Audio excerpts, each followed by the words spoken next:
أما بعد فأعوذ بالله من الشيطان الرجيم قل إن كنتم تحبون الله فاتبعوني يحببكم الله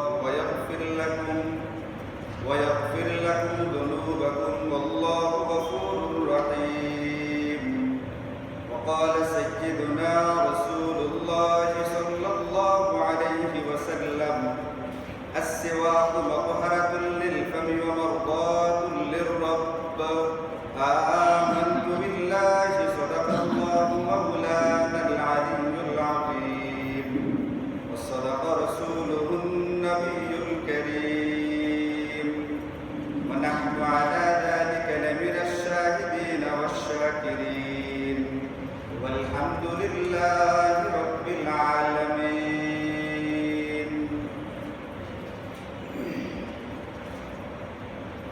কুরআন কারীমের ভাষায় আল্লাহ তাআলার ভাষায় আমরা বলেন এই পৃথিবীতে আমরা আল্লাহ পাকের দেওয়া অগণিত নিয়ামতকে ভোগ করতেছি ওয়া ইন তাআদ্দু নিয়ামাতাল্লাহি লা তাহসুহা এটাকে তোমরা গুণে শেষ করতে পারবে না অগণিত নিয়ামত আমরা ভোগ করে যাচ্ছি কিছু কিছু নিয়ামতের ব্যাপারে আমাদের হুঁশ বা খেয়াল আছে আর কিছু কিছু নিয়ামতের কথা আমরা ভোগ করতেছি ঠিকই কিন্তু খেয়াল করতে পারি না ধরতেও পারি না যখন এটার বিপরীত বা ব্যতিক্রম কোনো কিছু দেখা যায় তখন ধরা পড়ে যে আমি কত বড় নিয়ামতের ভিতরে ছিলাম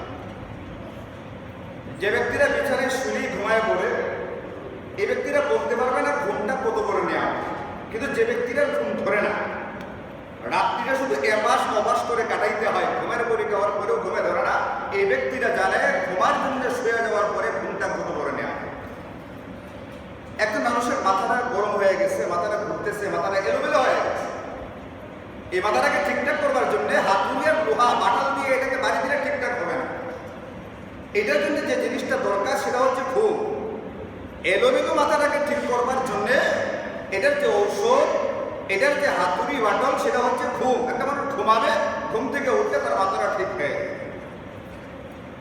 এই ধরনের অগণিত নিয়ামতের ভিতরে আল্লাহ তাআলা এই পৃথিবীতে মানব জাতিকে সবচেয়ে দামি সবচেয়ে মূল্যবান মহামূল্যবান যে নিয়ামতটা দিয়েছেন এই নিয়ামতটা যাদের কাছে আছে তারা সৌভাগ্যবান আর যাদের কাছে এই নিয়ামতটা নাই তারা পৃথিবীতে সমস্ত কিছুর মালিক হওয়ার পরেও দুর্বল এই নিয়ামতের নাম কি এই নিয়ামতটা হচ্ছে ঈমানের নিয়ামত ঈমানের মতো দৌলত যার কাছে আছে পৃথিবীর কোনো সম্পদ তার কাছে না থাকলেও সে ধনী আর ঈমানের মতো নিয়ামত যার কাছে নাই পৃথিবীর সমস্ত কিছু থাকার পরেও সে দরিদ্র সে অসহায় সে দুর্ভাগা এখন ঈমান শুধু থাকলেই হবে ঈমানকে নিয়ে মৃত্যুবরণ করা লাগবে ঈমানকে নিয়ে আমাকে কবরে যেতে হবে যে মানুষটা ঈমানকে নিয়ে কবরে যেতে পারবে সত্যিকার অর্থে ওই ব্যক্তিরা হচ্ছে ভাগ্যবান ওই ব্যক্তিরা সত্যিকার অর্থে জান্নাতের নিয়ামতগুলো ভোগ করবে আল্লাহ পাকের দিদার তার নসিব হবে আর যে ব্যক্তিরা দুনিয়াতে ঈমানদার কিছুদিন ছিল কিন্তু আল্লাহ আমাদেরকে হেফাজত করুন আল্লাহ আমাদের হেফাজত করুন আল্লাহ হেফাজত করুন মারা যাওয়ার সময় যদি ঈমান নিয়ে মৃত্যুবরণ করতে না পারে তাহলে এর যে দুর্ভাগা এর যে বদনসিব এই পৃথিবীতে আর কোনো ব্যক্তি থাকবে না এখন মানুষ জেনে ঈমান নিয়ে মৃত্যুবরণ করতে পারে এর জন্য কিছু আমল দেওয়া আছে ঈমানের সাথে সম্পৃক্ত বড় বড় আমলগুলো যেরকম ঈমানের সাথে মৃত্যুবরণ করতে সহযোগিতা করবে এরকম কিছু আমল এরকম আছে যেগুলোকে ফিকহি কিতাবের পরিভাষায় যদি আমি নাম দিই আমার কাছে আপনার কাছে তেমন একটা গুরুত্বপূর্ণ মনে হবে না কিন্তু যদি নবীজির আমল হিসাবে আল্লাহ পাকের দেওয়া আমল হিসাবে এটাকে নেওয়া হয় তাহলে ফিকহার কিতাবে এটার নাম যাই থাকুক না কেন এটা একটা বিরাট মূল্যবান এবং গুরুত্বপূর্ণ আমল কারণ এই আমলটা মানুষকে জান্নাতের মহাসড়কে উঠিয়ে দিবে এখন কিতাবের ভাষায় এটা ফরজ না ওয়াজিব না কিতাবের ভাষায় এটা সুন্নত বা মুস্তাহাব এখন সুন্নত মুস্তাহাব বললেই আমাদের ভিতরে একটা হালকা ভাব আসে আচ্ছা করলে করলাম করতে পারলে করলাম না করলে কোনো অসুবিধা নাই এমন একটা ভাব আমাদের ভিতরে আসে কিন্তু সুন্নত মুস্তাহাব নামের দিক থেকে সুন্নত মুস্তাহাব হওয়ার পরেও কিছু আমল এরকম আছে যে আমলগুলো খুবই গুরুত্বপূর্ণ যে আমলটা মানুষকে ঈমানি মৃত্যুবরণ করতে সহযোগিতা করে এই ধরনের একটা আমলের নাম হলো আসওয়াক বা মিসওয়াক করা মিসওয়াকের আমল মানুষকে জান্নাতের রাস্তায় তুলে দেয় মেসওয়াকের আমলটা মানুষের স্বভাব বিরোধী নয়, বরং একটা স্বভাব সুলভ একটা আমল। একটা মানুষ কে না চায় পরিষ্কার পরিচ্ছন্ন থাকতে? একটা মানুষ যখন মুখটা ময়লা হবে, দাঁতগুলো হলুদ হয়ে থাকবে, তার দাঁতের ফাঁকে ফাঁকে ময়লা লেগে থাকবে, এই মানুষটাকে শরীয়তের মাসআলা বলবার দরকার নাই, ডাক্তারি চিকিৎসা বলবার দরকার নাই। মানুষটার স্বভাব বা প্রকৃতি নিজেই তাকে বলবে আমার মুখের ভিতরটা পরিষ্কার করা দরকার। মিসওয়াক ব্যবহার করা এটা স্বভাব বিরোধী নয়, বরং স্বভাবের ভিতরেই এমন একটা বিষয় হচ্ছে মিসওয়াক করা। মিসওয়াকের কথা বললে আপনি এই কথা বললে হবে না যে মিসওয়াক মানুষটাকে উন্নতির পথে প্রতিবন্ধক হয়ে দাঁড়ায়। কেন বর্তমান জামানায় ব্রাশ করি না কেন? মিসওয়াক দরকারটাকে ব্রাশ করি, আমার উন্নতির পথে এটা বাধা হয়ে দাঁড়ায় না, বরং মিসওয়াক আমাকে উন্নতির পথে পথ দেখায়। মিসওয়াক এটা আমাকে পাথরের যুগে নিয়ে যায় না, মিসওয়াক আমাকে বিজ্ঞানের নিকটবর্তী করে দেয়। বর্তমান জামানায় ডাক্তাররা বলতেছে, আপনি পড়ে দেখেন সুন্নত-এ নববী और জাদিদ সায়েন্স, ডক্টর তারেক মোহাম্মদের লেখা কিতাব, বাংলা অনুবাদ হয়েছে সুন্নতে রাসূল ও আধুনিক বিজ্ঞান, 5 ভলিউমের 10 খণ্ডের কিতাব। আপনি পড়ে দেখেন, খুলে দেখেন, একজন ডাক্তার ওখানে দেখাইছেন নবীজির প্রতিটা সুন্নত বিজ্ঞানের কত নিকটবর্তী। বিজ্ঞান ভুল হতে পারে, নবীর সুন্নত ভুল হবে না। বিজ্ঞান যতদিন পর্যন্ত নবীজির সুন্নতের কাছে না আসবে ততদিন পর্যন্তই বিজ্ঞান ভুল। আর বিজ্ঞান যেদিন নবীজির সুন্নতের সাথে মিল পড়বে, ধরা পড়বে, ওই দিন বিজ্ঞান সঠিক পথে এসেছে। এই জন্য বহু থিওরি বিজ্ঞানীরা আগে একরকম বলছে, পরে ভুল ধরা পড়ছে। আপনি এক করোনা দিয়ে দেখেন, আগে কত রকম কথা বলছে, এটাকে কতবার বারবার পরিবর্তন করা হয়েছে। একবার বলছে ফ্লোরে নিচে পড়ে থাকে, এখন বলতেছে বাতাসে উড়ে। একবার বলছে শীতের ভিতরে প্রকোপ বাড়ে, আক্রমণ করে।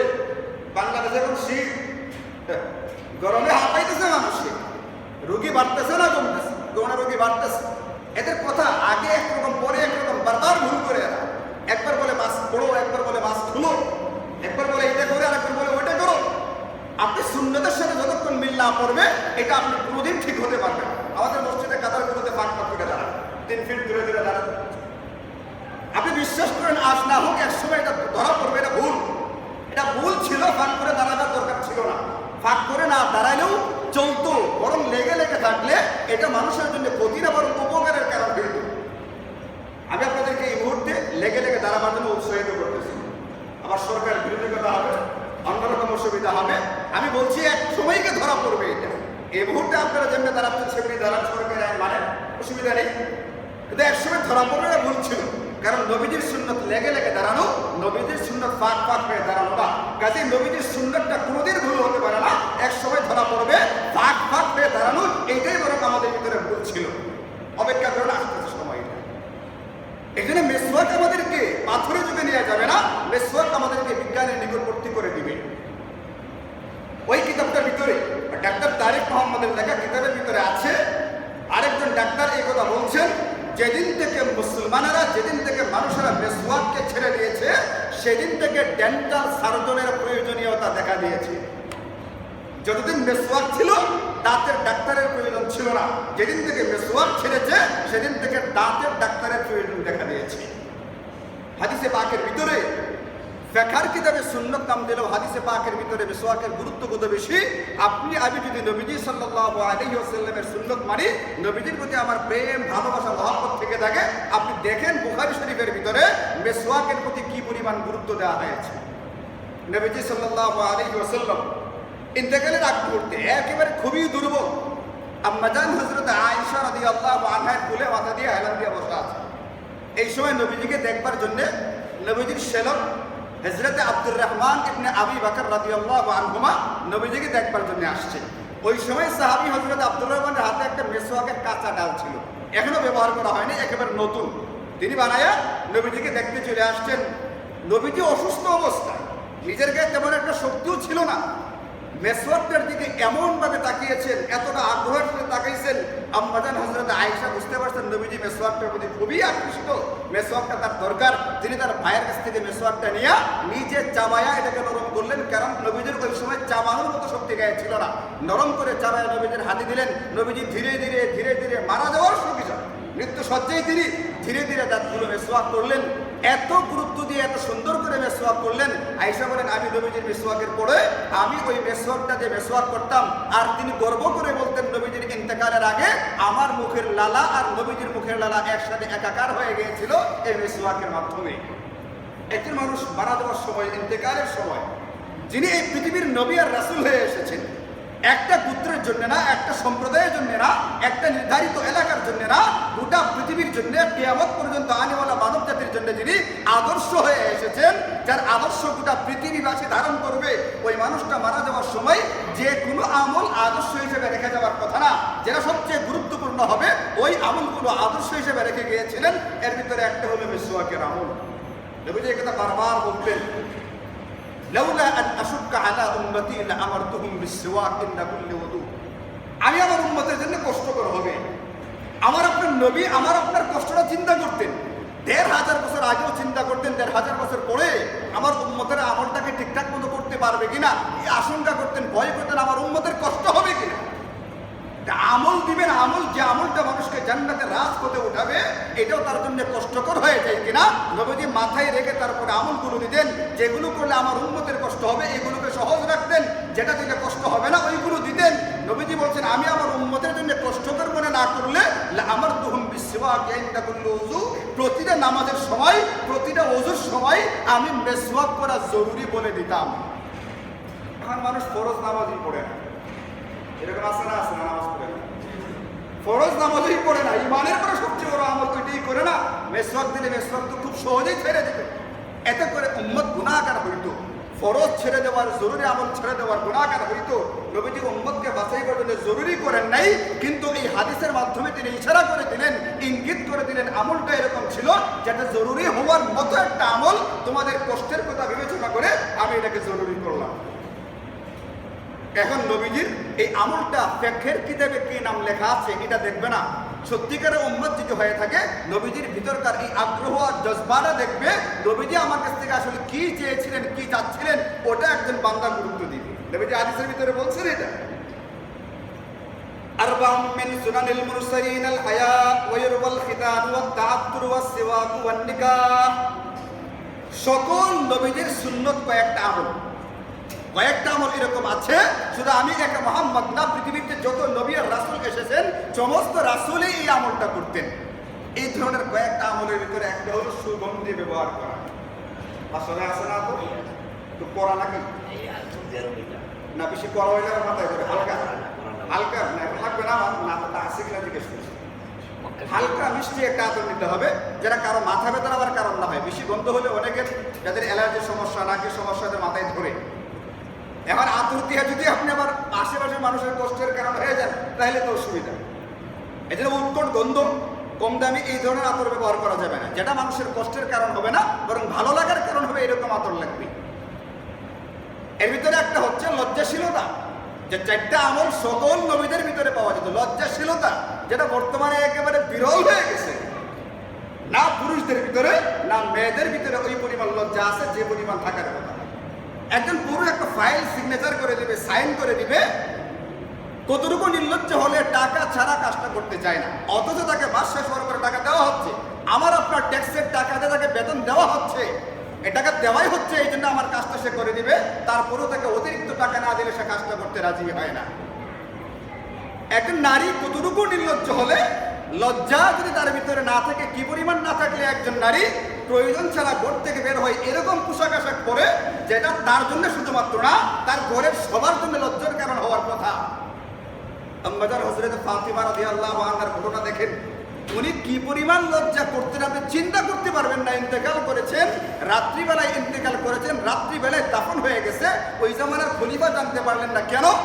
হযরত আলী জবাব দিলেন, তিনি চেয়েছিলেন যেন দ্রুত তাকে দাফন করা হয়, তার লাশের যেন কাপড়ের উপর দিয়েও লাশটার গঠন যেন কেউ বুঝতে না পারে, দেখতে না পারে, অতি দ্রুত দাফন করতে বলেছিলেন। এই জন্য আমরা রাত্রিবেলায় তাড়াতাড়ি দাফন করেছি, মানুষ যেন দেখতে না পারে। লজ্জা মহামূল্যবান। 4 নম্বর, মানুষ মিসওয়াক করবে, কারণ তামাম আম্বিয়া আর রাসূল মিসওয়াকের আমলটা করতেন। আপনি আমি যদি মিসওয়াকের উপরে আমল করি, সমস্ত নবীদের একটা আমলের উপরে আমরা আমল করে ফেললাম, এটা কোনো মামুলি বিষয়। লাভটা কি হবে? নবীজি হাদিসের ভিতরে বলছেন, তাফদুলুস সালাতুল্লাতী ইস্তাকু লাহা আলাস সালাতিল্লাতী লা ইস্তাকু লাহা 70 দাইফান। যে ব্যক্তি নামাজটা পড়বে মিসওয়াকওয়ালা ওযু দিয়া, নামাজ পড়তে আসছে, নামাজের আগে মিসওয়াক করে তারপরে নামাজ পড়তে আসছে, মিসওয়াকওয়ালা ওযু দিয়ে যে নামাজটা পড়া হবে, এই নামাজের সওয়াব যে নামাজটা মেসওয়াক বিহীন ওযু দ্বারা পড়া হয় তার চেয়ে 70 গুণ বেশি সওয়াব রাখে। আমলটা কতটুকু? ওযুর আগে মেসওয়াক দেখালে কয়েকটা ডলা দিবেন ব্যাস। আমল তো সহজ, কিন্তু আপনাকে উঠাবে জান্নাতের রাস্তায়, আপনাকে যাবে জান্নাতের মহাসড়কে। আমলটা ছোট্ট একটা ডাল দিয়ে কিছুক্ষণ ডলাডলি করবেন, কুলি করবেন, ওযু করবেন, আপনার আমলটা পড়বেন 1 রাকাত হবে 70 রাকাত, পড়বেন 1 ওয়াক্ত লেখা হবে 70 ওয়াক্তের ফজিলত। নবীজি হাদিসের ভিতরে বলছেন আসওয়াকু মাতহারাতুল লিল ফাম ওয়া মারদাতুল লির রাব। মেসওয়াক এটা মানুষের মুখটাকে পবিত্র করার কারণ, এবং মেসওয়াক এইটা জিনিসটা মানুষকে আল্লাহ পাকের সন্তুষ্টি পাইয়ে দেয়, সন্তুষ্টি লাভের একটা উপায়। এজন্য আল্লামা ইবনে আবিদিন রাহিমাহুল্লাহ সহকারে ফতোয়া স্বামী সহকারে বিভিন্ন কিতাবে লিখছে মেসওয়াকের উপকারিতাগুলো কি কি, মেসওয়াক করলে দুনিয়াবি কি কি লাভ হয়। তারিক মোহাম্মদ অনেক কিছু লিখছে, আমি ওইগুলো এই জন্য বলি না। উনি তো ডাক্তার, ডাক্তারি মতো দুনিয়াবি ফায়দাগুলো খালি লিখে গেছেন যে দুনিয়াতে এই লাভগুলো হয়।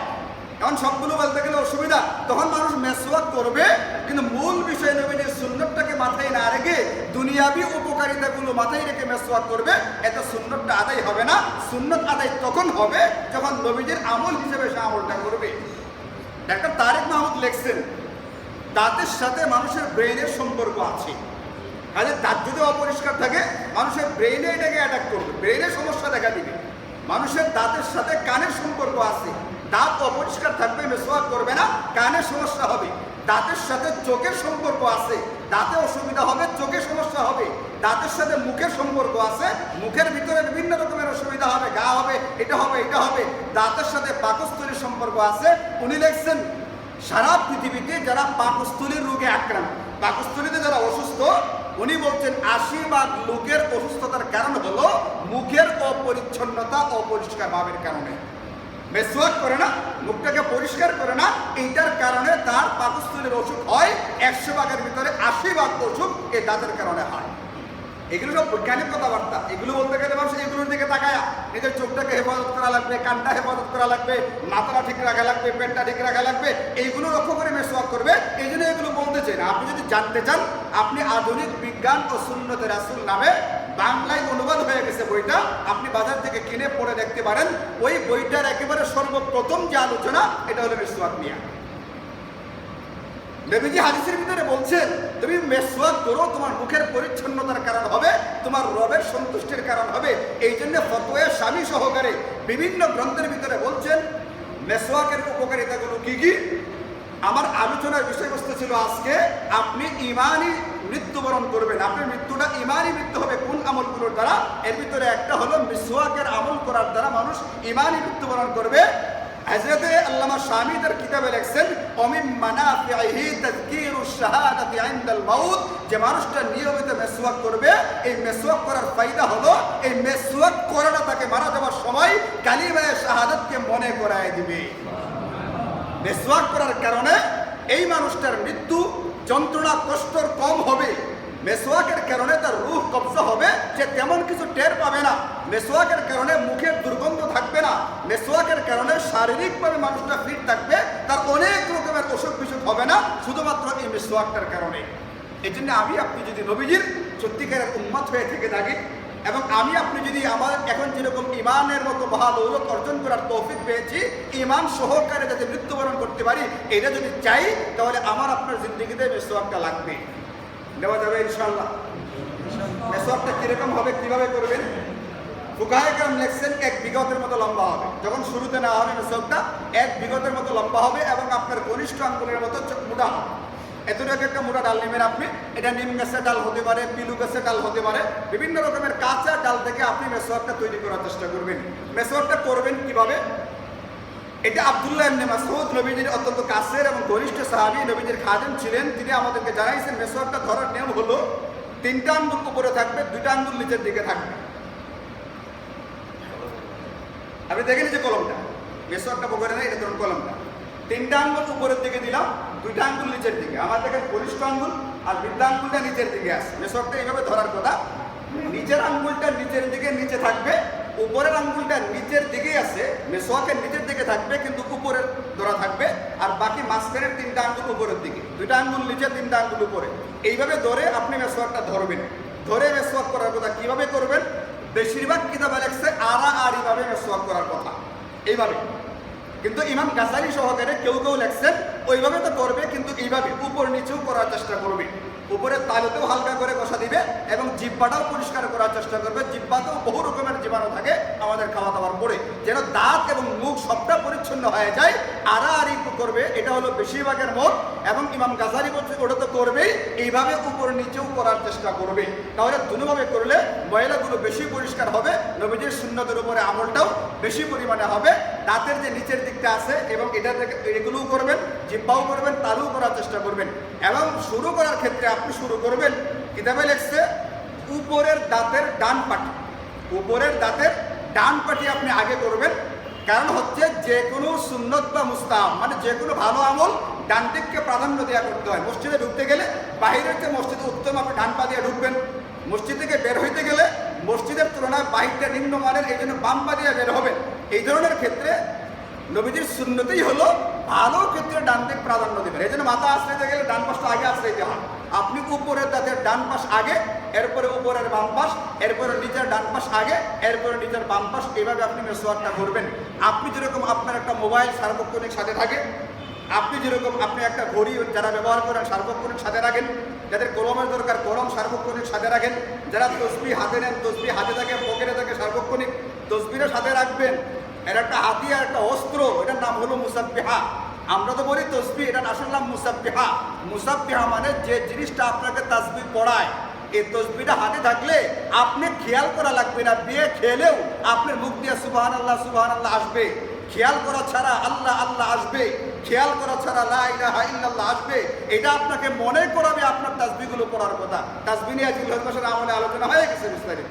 এই জন্য যেরকম তসবিহটা অনেকের কাছে আছে, এরকম আপনি মেসওয়াকটাও সাথে রাখবেন। বিশেষ করে আপনি সাধারণত যেখানে বেশি ওযু করেন ওই জায়গার মধ্যে মেসওয়াকটা আপনি হেফাজত করতে পারেন। এই মেসওয়াক আমাকে আপনাকে ইনশাআল্লাহ জান্নাতের রাজপথে ওঠাতে সাহায্য সহযোগিতা করবে। আল্লাহ তাআলা আমাদের সকলকে 5 ওয়াক্ত নামাজের সময়, ঘুমোতে যাওয়ার আগে, ঘুম থেকে ওঠার পরে, নবীজি ঘুমোতে যাওয়ার সময় মেসওয়াক করতেন, ঘুম থেকে উঠেও মেসওয়াক করতেন। আপনি যে কোনো একটা দাঁতের ডাক্তারের কাছে এখন যান, এ আপনাকে বলবে যে আপনি রাত্রিবেলায় খাওয়া দাওয়ার পরে অবশ্যই মেসওয়াক করবেন এবং ঘুম থেকে ওঠার পরে, নাস্তা খাওয়ার পরে আপনি মেসওয়াক না, এরা বলবো ব্রাশ করেন। রাত্রে ঘুমোতে যাওয়ার আগে অবশ্যই ব্রাশ করবেন এবং সকালবেলায় ঘুম থেকে ওঠার পরে আপনি নাস্তার পরে অবশ্যই দাঁতগুলো দৈনিক 2 বার কমপক্ষে ব্রাশ করবেন। এটা তারা আপনাকে বলে। এখন মেসওয়াকের যে উপকারিতা, এটা কোনোভাবেই ব্রাশের দ্বারা হয় না। ব্রাশের দ্বারা একটা সুন্নত মাত্র আদায় হয়, এটা হলো মাতহারাতুল লিল ফাম, পরিষ্কার করার যে বিষয়টা, এটা ব্রাশের দ্বারা অর্জিত হয়। কিন্তু ডাক্তার মোহাম্মদ তারেক মাহমুদ এই কথা লেখছেন, কিন্তু ব্রাশের দ্বারা কিছু ক্ষতিও আছে, যে ক্ষতিগুলো কোনোদিন মেসওয়াকের দ্বারা হয় না।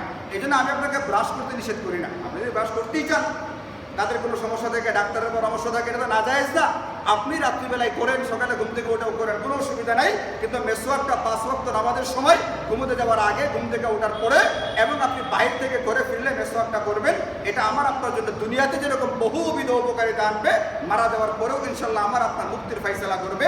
আল্লাহ তাআলা আমাদের সকলকে মেসওয়াকটাকে সারা জীবনের আমল হিসাবে গ্রহণ করার তৌফিক দান করুন। ওয়া আখিরু দাওয়ানা আলহামদুলিল্লাহি রাব্বিল আলামিন।